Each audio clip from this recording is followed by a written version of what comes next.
here it is, the complete assembly of the shifter. There's the pin, the locking pin that goes on the front end that attaches to the transmission. The rubber bush there gonna get replaced. Actually, we're gonna replace everything. This is me just fiddling around and trying to science up what I think would be a way to figure out how much of a throw there is in the shifter. And then I abandon that and say, you know what, let's just take the clips off. This was in the 9-1 episode of the removal, so we went through all of that. Already I tried to keep everything intact. All of the clips here have little nylon washers behind them. Those are original, so that's a testament to the build quality of the parts and materials they used.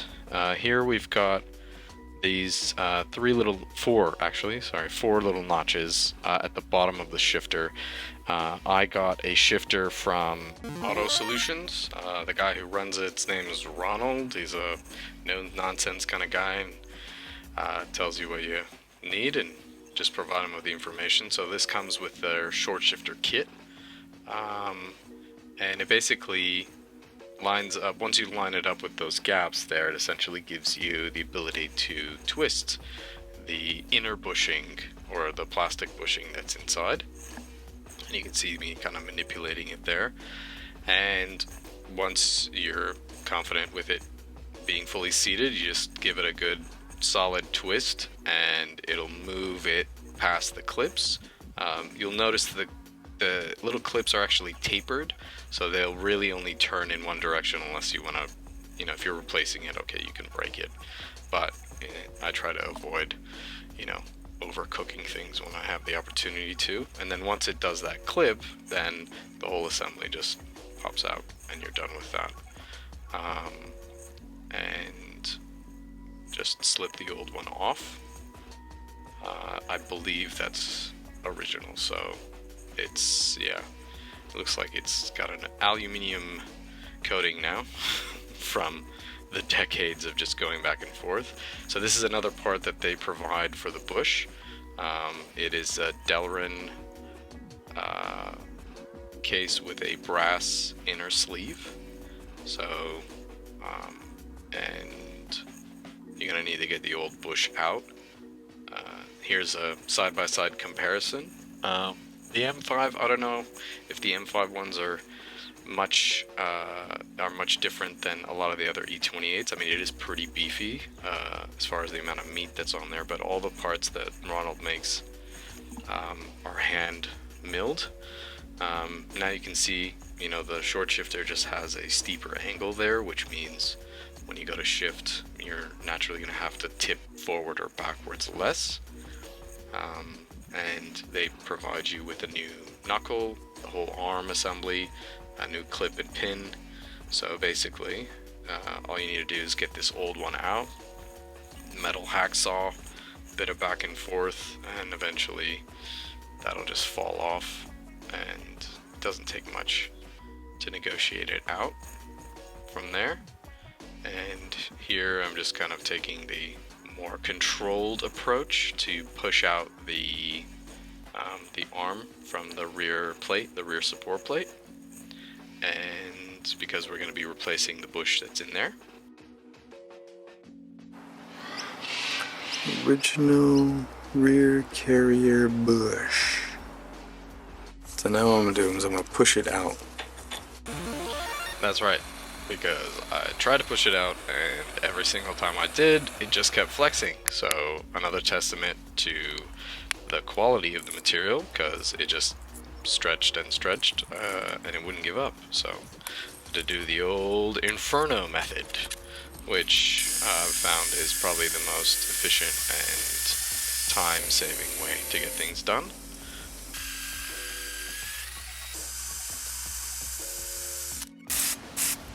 He's an atomic wedgie. You know an atomic wedgie? It goes with a waistband, goes up over your head.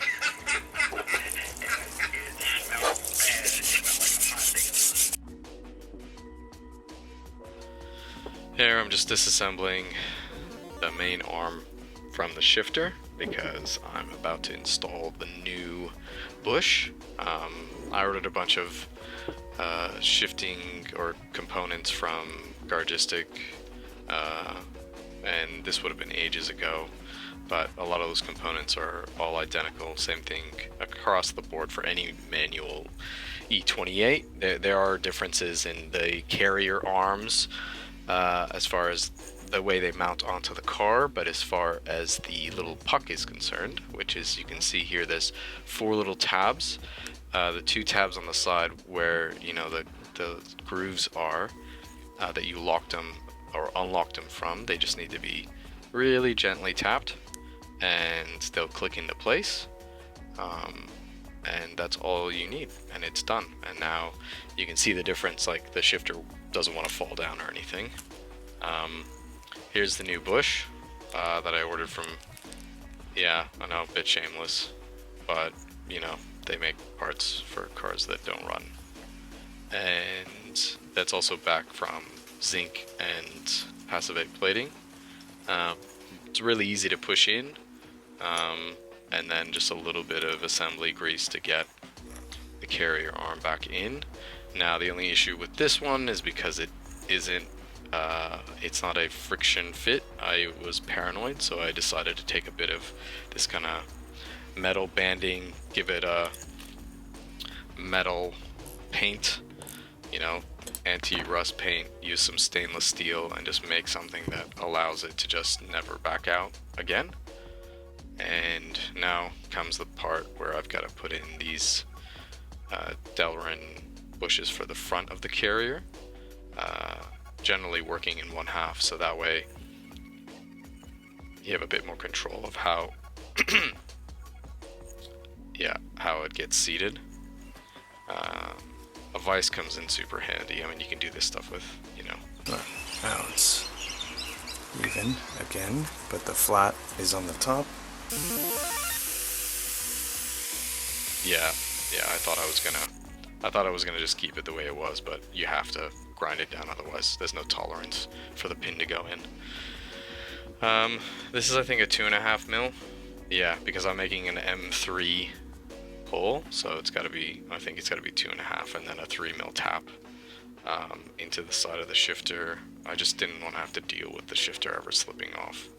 So you've got a little stainless steel button head, and this is some beauty shots of the final assembled pieces, all the new bits back together.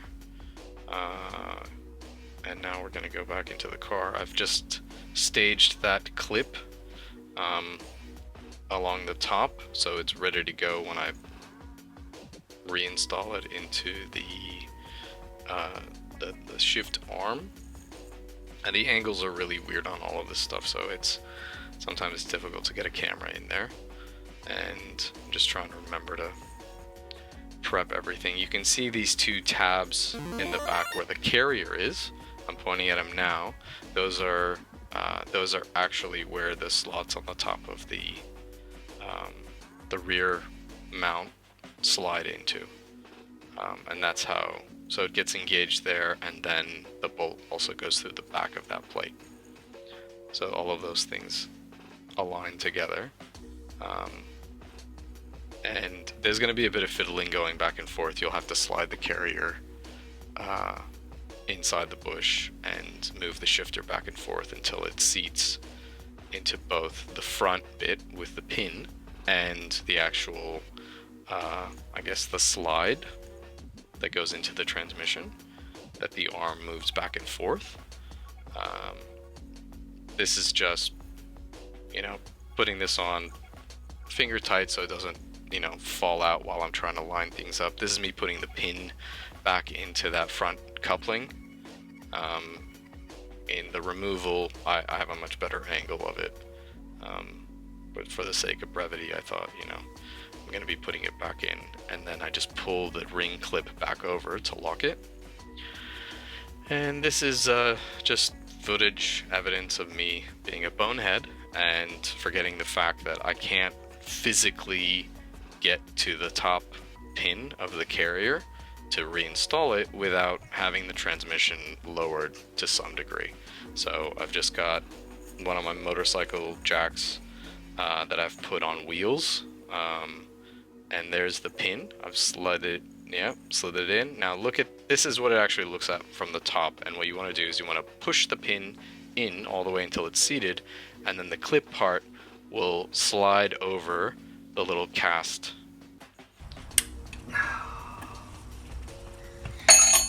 So then finally just torquing down the rear and sitting there for a while and admiring the new shifter before I have to go back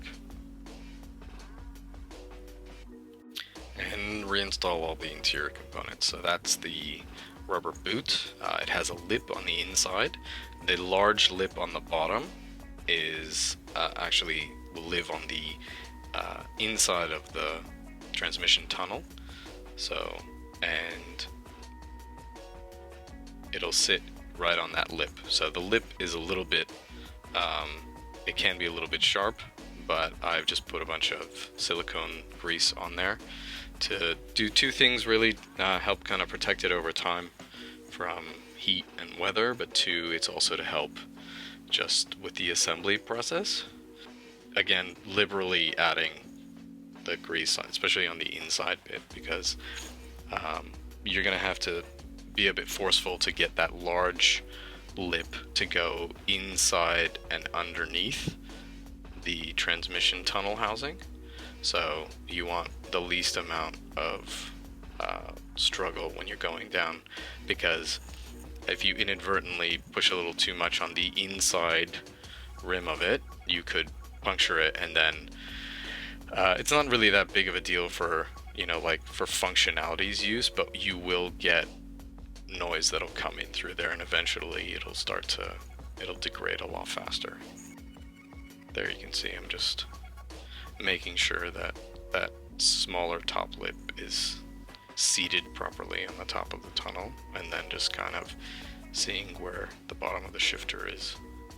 And then I've just I've got the insulation, which I think I talked about in the removal one, where it's just basically two pieces of, you know, sound deadening material. I've used these little metal clips on the inside because I had the shift boot remade. The OEM one has the shift boot on the outside of that plastic ring, and it's just glued on, so you don't actually see it, but I thought it's a nice little accent, and I didn't understand why they were hiding it. Maybe at that time, you know, everything leather is amazing. BMW made a model which was just called the L7, which was just a 7 series, and they covered absolutely everything in leather. So I guess there was a correlation there between what is luxury and what is, yeah, and that leather apparently defines it absolutely.